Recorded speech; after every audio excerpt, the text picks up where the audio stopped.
ஆதிமூல கணபதியின் தம்பியே சரணமையப்பா. உன் சரித்திரம் சொல்லிடவே அருள் தர வேண்டும் சுவாமியே சரணமையப்பா.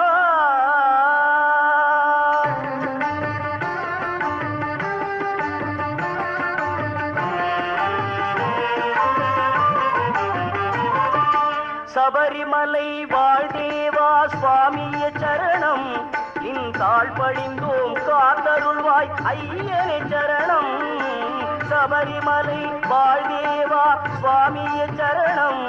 இந்தாள் பழிந்தோம் காத்தருள்வாய் ஐயனே சரணம். அபய பிரதாபன் ஆனந்த ரூப